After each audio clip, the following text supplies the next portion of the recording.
Hello! Welcome to Libra Philippines. So, ito yung reading natin for Libra.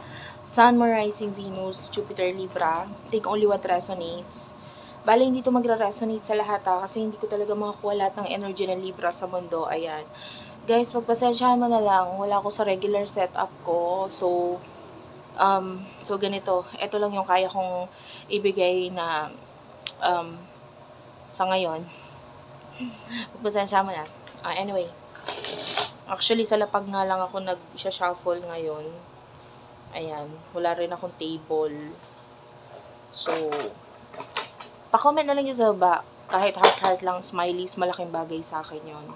Ayan, wala din ako stand ng phone, guys. So, talagang nakapatong lang tong aking phone ngayon dito sa upuan na maliit. So, yan. Start na natin ang reading. What do we have here for the sign of Libra? Sun, Moon, Rising, Venus, Jupiter, Libra. Sa mga gusto mong pa-personal reading, Jing Tarot Reader, sa akin po, virgophilippines@gmail.com. Yan, dyan kayo pwede mag-inquire. Or doon sa aming Facebook page, Madam Space P as in Princess, and then space. Lagyan mo na lang rin ng space sa dulo para mas madali mo siyang ma-search. Follow mo na lang din ako doon. And then, yung aming TikTok is Unicorn Princess Tarot, or yung TikTok shop namin, Unipri, UNIPRI. Yan. Simulan na natin yung reading. What do we have here for the sign of Libra? General love reading. Pwede magkapalit-palit ang roles. Kung hindi ka nakaka-relate sa mga sinasabi ko, wag mo na lang kunin yung message. Maaring hindi para sa'yo ang message na ito kung hindi ka nakaka-relate, ha.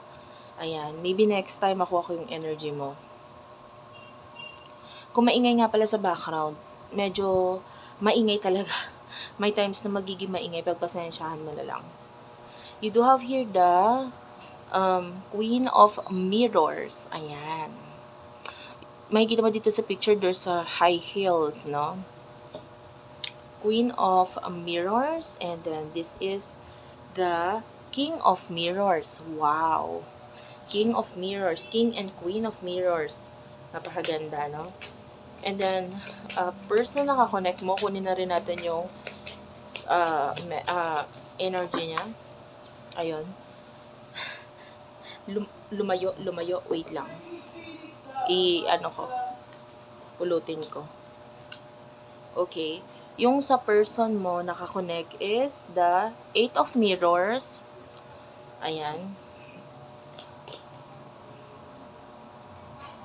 The 10 of Mirrors, and then you do have here the Ace of Flutes, at last card is the Knight of Flutes.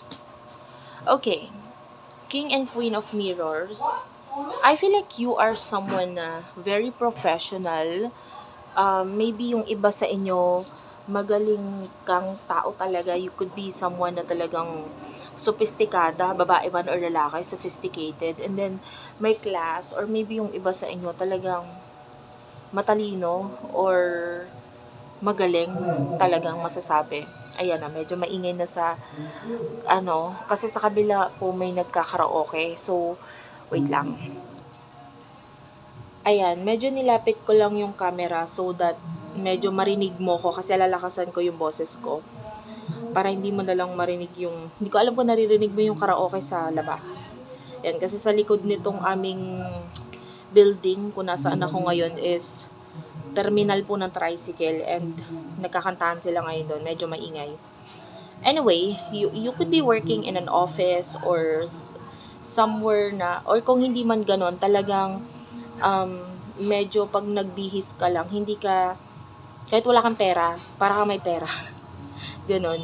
And hindi mahalata ng tao sa'yo na parang naghihirap ka or may problema ka sa buhay, kasi it shows to you kung paano mo kayang dalhin ang sarili mo kahit anumang problema yung pagdaanan mo. No? Yun yung main energy mo. The person that you're dealing with, nakikita natin with the 8 of Mirrors, this person could be stuck ngayon sa situation niya. Could be a person na parang sobrang broken-hearted nakakakita tayo dito ng 10 of Mirrors. So, this is pain. Pwedeng nagkakaroon ng ending sa inyo ng person na ito. Kasi, or, this could be a person na nireject mo or feeling niya nireject mo na siya or baliwala na siya para sa'yo. Okay? Sobrang nasasaktan itong person na to. Laging may times na sumasakit yung ulo niya or may times na lagi kanyang iniisip, tapos nasasaktan siya kada iniisip kanya. This person could be a past person, could be an ex, Knight of Flutes, nakikita natin. There's a huge love mula dito sa taong to with the Ace of Flutes. Ayan, this person really do loves you. Mahal na mahal ka nitong person na to.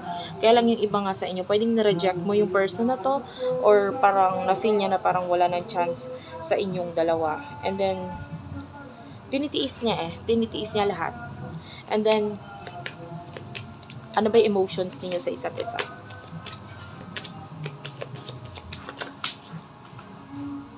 You do have here the Bachelorette. Ayan.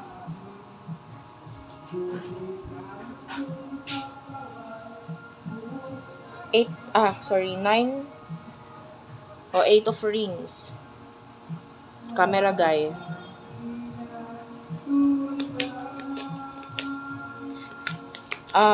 Emotions ng person mo para sa'yo.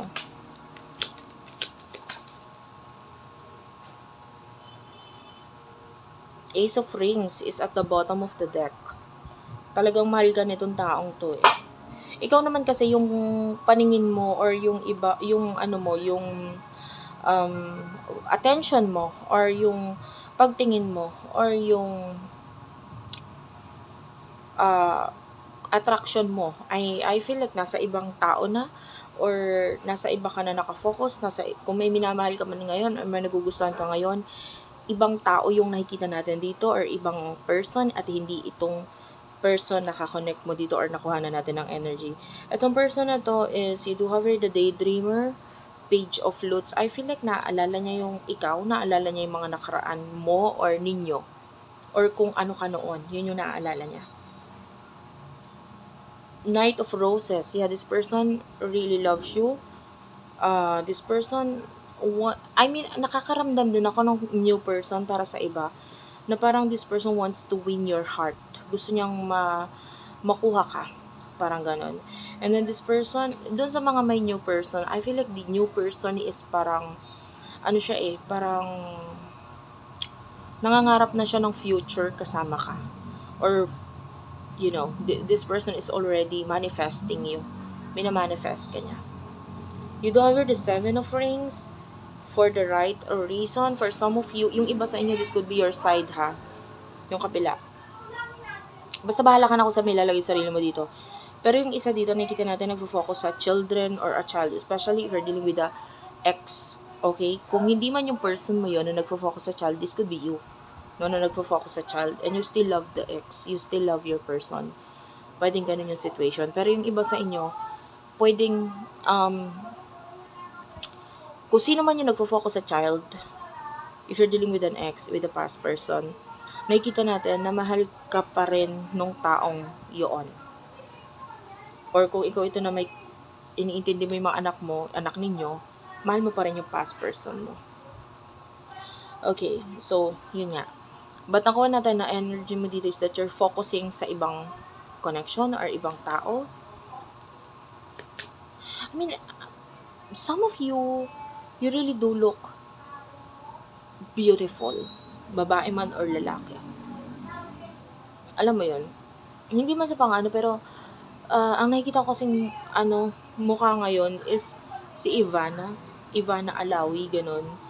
So, pwedeng ganun din yung level mo. Pwedeng ganun ka rin kaganda. Or kung hindi man, you are someone na very popular. Kung hindi man, you are someone na marami talaga ang humahanga sa'yo. Hindi lang, kahit halimbawa maglakad ka lang sa daan or, you are someone na pwedeng kabalik-balik ng tingin or marami talagang titingin sa'yo by the way na kung paano mo i-handle ang sarili mo, kung ano itsura mo, etc. So, what will happen in the near future for the both of you? In the near future.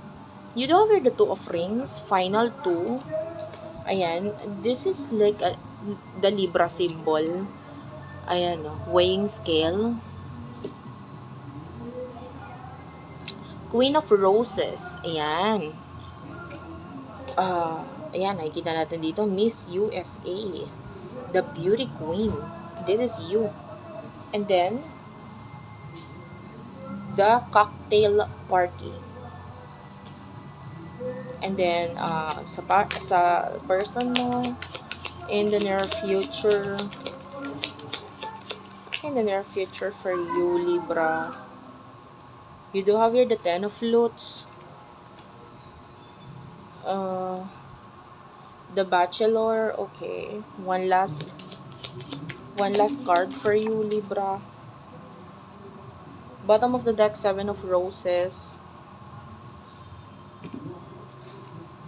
And then meron tayo ditong Five of Rings.